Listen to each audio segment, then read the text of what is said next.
Good day, Madristas. Welcome back to our pod. Today, I am with Ritrick. We're going to be discussing the recent breaking news that have just been going around European football. It's the summer; it's a bit dry, lack of matches, but yeah, what can we do? We're just here to keep you guys entertained and informed about what's going on. So first things first, we're going to discuss the man himself, the legend, our legend. So news has actually recently broken that Cristiano Ronaldo has decided to leave Manchester United if the club receives a suitable offer. And more interestingly, uh, us Dario were reporting that Mendes has met with Laporta, and during their discussion, he has offered Cristiano Ronaldo to Barcelona. So Ritik, I come to you today. This is the man, this is the legend, this is our legend. Now there's a possibility of him donning the red shirt of Barcelona. What's your take on this? So honestly, I think this is just something similar to what they pulled last year with Manchester City to get an offer from Manchester United. I really don't think that Ronaldo is going to Barcelona. I think there are a couple of things at play here. I think Chelsea was interested in Ronaldo, and I think Barca is trying to maybe put pressure on Bayern through this move. That okay, you know what, we have other options other than Lewandowski. Maybe that can be a play here. I honestly do not believe that CR7 will end up in Barcelona. I mean, maybe I'm in denial, but I don't think it will happen. I don't know. I can't believe that. I just can't. And I think it's just a power play here to get a better offer from somewhere else. I think actually that's a very nice breakdown actually to pointing out that Barcelona will be using the meeting with Mendes, which is who is Cristiano's agent, to pressure Bayern into saying that okay, yeah, we have this. And also not just Bayern itself, also I think also to Lewandowski as well, to maybe push Bayern more, like to make them release him at the price that Barcelona is offering. But then rightly also you pointed out that other reports also have linked Cristiano to Chelsea. Also, we've been told that Mendes had a meeting with Chelsea as well, and it was a very positive meeting. So where do you think Ronaldo ends up if not Barcelona? I think Chelsea could be a good option for him. He stays in Premier League, and I think Chelsea might even suit his Champions League. I mean, we all know why he wants to leave, right? He just wants to play in Champions League. He doesn't want to not play in there and be part of. And I think it's good for Manchester United as well, because I mean, in the long run, with Ten Hag coming to their club, Ronaldo would not be a long-term solution to their problems. He can get you goals this season, but what about in the future? You need a project, you need a manager who can build teams. And Ronaldo at this age, even how good he is at 37, is probably not the guy for United right now. And Chelsea, I think they're looking for a striker anyway, to fill that void created by Lukaku. If it happens, like if he goes to Inter, or whatever happens there. I mean, even if it doesn't go through, I think Ronaldo will still be a good player for Chelsea. Okay. So actually, Lukaku joined on loan. So I guess, for the future. Oh, yeah. Maybe, so I wasn't aware of that. Then in that case, yeah, I think Ronaldo would make a lot of sense for Chelsea. I get that. Well, actually, what I was gonna go to now is the thing that you actually pointed out, the fact that it might be a good move for United themselves. However, what about this then? You have to consider the fact that Ronaldo scored 18 Premier League goals last season, right? Only the Golden Boot winners, Son and Mo Salah, scored more. So the thing now becomes this: then who replaces these goals for United? If the issue now becomes this, United are relied on Ronaldo staying, right? Because the thing is, we know that United weren't going to qualify for the Champions League 2 weeks or 3 weeks even before the season finished, right? Now we are like 1.5 months after the season finished. Why is Ronaldo saying this now? I feel like although he's within his right, but I feel like he's left them short-handed in the sense that United could have scouted for more strikers, maybe even pay like the likes of Darwin Núñez, right? He went to Liverpool, maybe even pay more for Darwin Núñez if they knew that okay, we need a new striker because like our primary source of goal is living. Because the point is, all the young attackers, they have the Rashfords, the Martials, the Jordan Sanchos, they aren't prolific goals. Exactly. They aren't all prolific goal scorers. Even if they even succeed in their pursuit of Anthony from Ajax, even also he isn't a prolific goal scorer, right? So the thing now becomes this, like, how will they be able to, replace these goals? Mind you that even with Cristiano's 18 Premier League goals, they still finished 6th, okay? So then how would, I get your point about saying that the long-term thing and what is and what is not, but without Ronaldo's goal, what do you think Erik ten Hag can do with the team next season? Okay, so first I think, we can go about, I think everyone knew that Ronaldo, if Manchester United don't make it to top four, Ronaldo would eventually leave. Like, he's at that point in his career where he wants to like play in Champions League and like not be associated with a club, like for whatever reasons. And I think the news that he wants to leave United is coming out now, but I'm sure this must have been in the back, in the back head of all the management, or the management team of Manchester United, I'm assuming. So I don't think it's just coming out to public very recently, maybe because of all the shenanigans that has been happening with Barcelona and Chelsea being involved. I think this is because of that, but I don't think Ronaldo. I think Ronaldo must have known that he wants to leave United. I think by the end of the season, at least. I mean, he did not say maybe out of respect for the fans. Like, it would have been in bad taste if he said that he wants to leave during the last few games of Premier League. So that would have been very unprofessional. And to come to the question that how does like United, what do they do about the goal scoring situation? I think we'll have to see on that. I honestly don't know how to answer that. Like, Sancho has been like, I really loved the guy in Dortmund, but I'll have to be honest, he was just subpar. Towards the end of the season, he was showing some glimpses here and there, a little bit. I mean, you could see that he was started to feel comfortable in the red shirt, but Yeah. but I just feel he was just subpar. And Rashford, I mean, I maintain to this day that he was just marketed by the English media. He's a good player. I'm not saying he's a bad player, but he is not the legend that he was supposed to be back in 2018 or 2019. The way he was marketed by the English media, he's just not that guy. So I think I'm really confused how United is going to fill that hole. But it'll be interesting to see what Ten Hag comes up with. I see. Anyways, Mr. Cristiano, if you're listening to us, don't go to Barcelona. That's just it. Don't go to Barcelona. Play Yeah. for Celta. I don't know. Don't go to Barcelona. Yeah, moving forward. So now, still with United now, we are getting, some feel-good news here. Like, Christian Eriksen apparently has verbally agreed to move to United for the next 3 seasons. I don't know what would be your take on that, considering the fact that, Christian Eriksen nearly died in the front of our screens when like he was playing in the match in the Euro 2020. It was a very, very, tragic and emotional moment for everyone who loved the game, irrespective of whether you're a fan or not. Like, anyone who was watching the game and has a love for the game. It was a very, very emotional moment. And then he came back and he performed really well at Brentford for the last 6 months. And then now we're being told that he's verbally agreed to join Manchester United. What would you say about that? Like, joining United, I think I'll go to that in the later half of this thing. Firstly, I want to say that how happy I am to see this man. Like, I was watching the game where the incident took place, and I was really scared. Like, I've always admired Christian Eriksen. I have watched Tottenham during his first couple of seasons, and I mean, he played such beautiful football for them. Man was scoring 90th minute winners for them. It was a beautiful, beautiful time for him.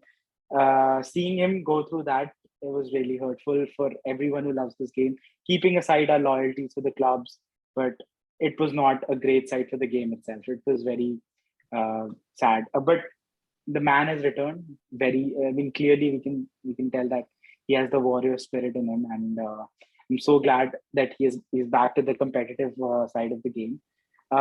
Him going to United, I'm not sure if that's a great move. Like, he's still a great footballer, but I'm not sure what place or what is United going for with Eriksen signing. Like, he plays mostly attacking. Like, he can be used as forward mid. Like, I think he has also played winger at some point for Spurs, Tottenham. Exactly. Yeah. But I'm not sure what place he'll take up in United. Like, I'm really confused because they already have a lot of midfielders. I mean, maybe he can replace Pogba, if Pogba. I mean, I'm sure Pogba is going to Juventus, so maybe he can replace that. But Pogba plays as double pivot in United. I, I mean, this is a very confusing move to me. So I actually want to know what your opinion is. So actually, for me, the thing now becomes this. Like, I actually was thinking about this earlier as well. Like, I mean, why would you now? You have Donny van de Beek as well, who is a student of Erik ten Hag, by the way, and then you have Bruno Fernandes as well, right? And then now you're bringing in Christian Eriksen. But then now the thing now came to my mind. Christian Eriksen's best performance for Inter was as a deep line playmaker. This is what Conte used him as. So I'm thinking now maybe this is what Erik ten Hag has in mind as well. Let's give Eriksen the ball, deeply, and he can, dictate the play. But then the question now becomes this: if you give the ball to Eriksen, then what happens to what's it called, Bruno Fernandes? Bruno Fernandes. Exactly. We know Bruno likes to play the ball a lot, and then you come to again, someone like Donny van de Beek, who you're thinking that okay, he's reuniting with with his coach. Maybe things might get better. And then even more interestingly, what happens with the transfer of Frankie de Jong? And then keep in mind of all this, there is no real DM there. The only DMs are like, Scott McTominay and to some extent Fred, because I personally feel like Fred is not a DM. This is the whole issue he has at United, So now what happens there? This is the whole dilemma then. But, it's a new coach, a new team. So we don't know what's going to happen, man. Yeah, like you're right. I completely forgot about Frankie de Jong. Like if he comes, there's just too many players who have a very similar playing style. How do you fit all of them together? Exactly. I mean, they all like to keep ball to them. Like they want the attack to flow through them. Like Bruno Fernandes, Frankie de Jong, even Eriksen for that matter. Like it'll be very interesting to see United under Ten Hag. So let's hope he can do something good with that club. I hope he's not the second coming of Ole, man, or Lampard rather. Anyways, it is what it is, man. Let's see how it goes. Okay, now we come to the myth, the man, and the legend himself, Luka fucking Jovic. Wow, what a legend! I think actually before you say anything, man, just look at if you show anyone this photo, man, you'd be like, wow, this is the guy. You can see, the way he's screaming, the emotion and the enthusiasm and what is and what is not. But then they don't know it's just, a bag full of shit, man. I don't know. Really, it's just wow, man. Like, anyways, okay. Let's give our viewers the news as well, right? So the point is right now, Luka Jovic is gonna leave Real Madrid for free to join Fiorentina on a 2-year deal, and then Real Madrid are also gonna give him a hefty payout. Like we're literally paying him to leave the club. But then Real Madrid retain a 50% sell-on for any future transfers. Exactly, for any future transfers, right? So yeah, I would just go like this, like really, really, really, right? Hazard has been a very bad transfer, and he's been a pretty disappointment because personally, for me, I think I have said this before. Even when Neymar was at his pomp, and Hazard was at his pomp as well, I've always argued that I wanted Hazard to come to Real more than Neymar. Because I always felt like, Hazard brought something different. Like Neymar is someone we have seen, we've seen this kind of wingers as we've seen actually with Vinicius right now. They're all kind of Neymars. But I feel like Hazard was one of the closest things we had to Messi in the point that no one could get the ball away from this guy. No one can. You get, so I was always like, yeah, I wanted Hazard over Neymar, even at that point in time. You get, and he came and like he really, broke my heart, Hazard, and because of his fitness issues and what is not. But I mean, away from that, man, I think Luka Jovic is the biggest flop I have seen in the history of Real Madrid. I can't remember anyone off the top of my head, but man, the man is wow, man, wow. I don't know, man. Just take the reins, man. What do you think? I think for him, we need Peter Drury to make some beautiful poetic commentary for his departure. One of those is fitting for this legend for our club. So before we go, let's give some perspective to our viewers. Man has how many goals for Real Madrid in La Liga? A combined of beautiful 7 goals for Real Madrid in La Liga over the span of three over the span of 3 seasons. 7 goals. What a legend! Absolute legend. Last season he had, and this is the most amazing stat, 1 start for Real Madrid. 1 start. And I remember that game very, very vividly because he played so amazingly in that game. Exactly. I mean, he's been an utter disappointment for Madrid. I mean, he's in what, top 10 highest paid, I think, players that Madrid has spent money on. I think he's on number 8 or something. If I'm not wrong, someone will have to check. But 60 million we paid for this man, and he has produced 7 goals. I mean, there was Give a time him the when fucking Ronaldo... Ballon d'Or, man. Give him the Ballon d'Or already, man. There is no competition, right now, man. Close the voting, like, man. Close the voting. Like Trump was right. Stop counting. Stop counting, now. man. That's just it. We need to give him the Ballon d'Or. Like, first season, I was still, I had sympathy for him. I was like, maybe he'll do it in the next season, because his body was built like that, right? I think he was marketed to us in a way that, this is a strong center forward who can score goals. He's a box poacher. I mean, wow, that's what we needed, right? Like someone to help Benzema. This was the guy. You know what, Ritvik? So, there's some kind of transfers that, you feel like there is no reason for this transfer to fail, right? Exactly as you pointed out, like, this is the player that we needed, right? The player who is going to offer something different to Karim Benzema, someone who can play alongside him and also can replace him, you understand, from time to time. Yeah. So you felt like, okay, there is no reason for this transfer to go wrong. But man, how wrong has this gone, man? Wow. Like in Frankfurt, he played in a 2-man striker formation. That's how he played. That's how he operated. That's why we got him. And I heard reports back then that Zidane personally wanted this man in the team. I mean, this has been disappointment is an understatement at this point. He has been just absolutely bad for us. I mean, he's scared when he plays for Madrid for some reason. He's hiding behind defenders. Exactly, man. Exactly. Yeah. I mean, there was a time when Ronaldo could score the same amount of goals he has scored in 3 seasons, in 3 games. 7 goals. Exactly, man. It's not a... Exactly. I mean, from... I don't know. I don't have anything else to say for this legend.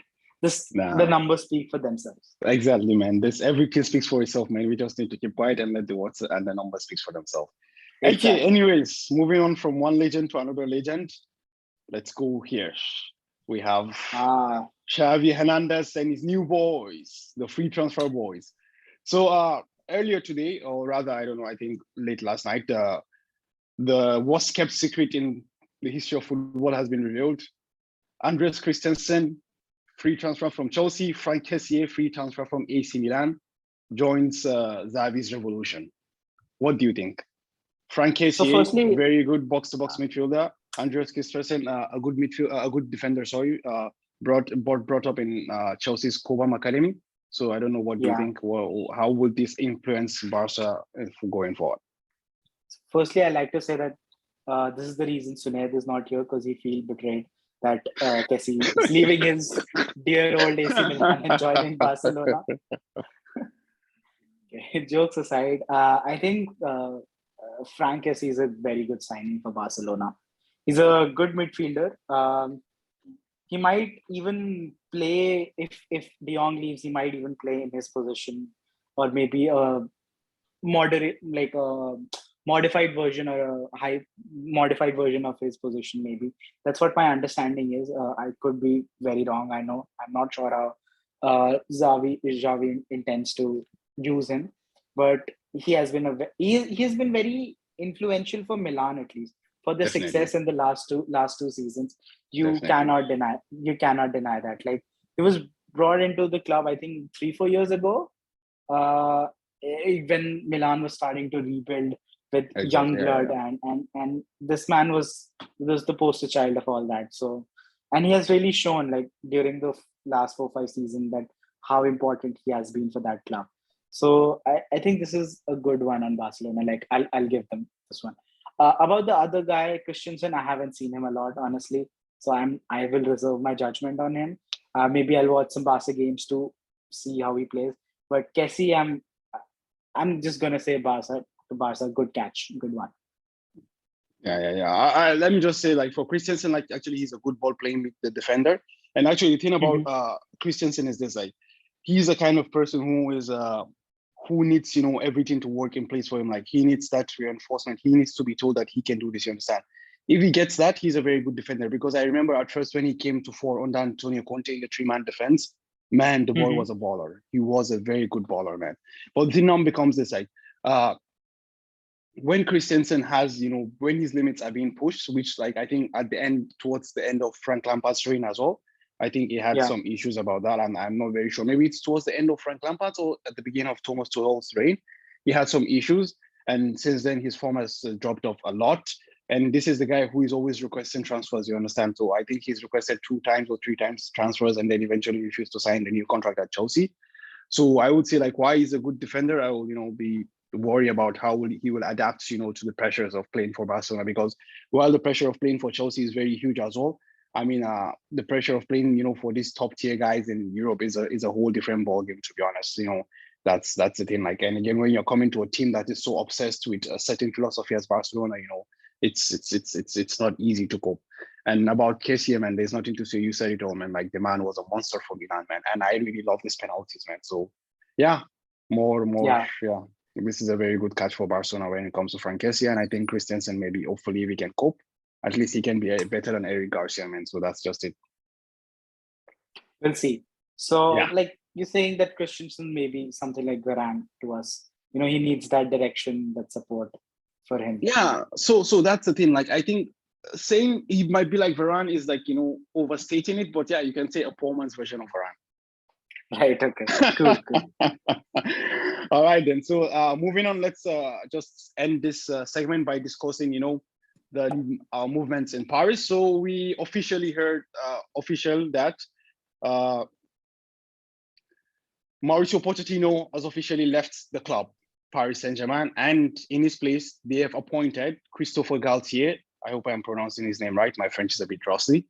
So Christophe Galtier, for background, is the coach who won the league with with Lille in 21, and then he finished with Nice 5th place last season. So he's joining Paris. So he's a Marseille-born coach. So he's actually joining from the other side of the rivalry, PSG Marseille. So there actually quotations actually from him that was saying that no one is above the team. The ethic is going to be hard work, and Neymar is a world-class player. Which coach wouldn't want to work with a world-class player, and what is and what is not? So I'm gonna just leave the last words to you, Redwood. Like, what do you think is going to happen with Paris? Do you think they can actually eventually achieve this new direction they claim to be, moving towards the fact that we have just hard ethics and we are going to get rid of the bling bling and more French people, more French player, hence the hiring of Christophe Galtier? So I think this signing clearly, I mean, it smells of Luis Campos, right? This is his doing. Definitely. We have seen him at Real Madrid also. Maybe his decisions, they take time, but they always end up showing results.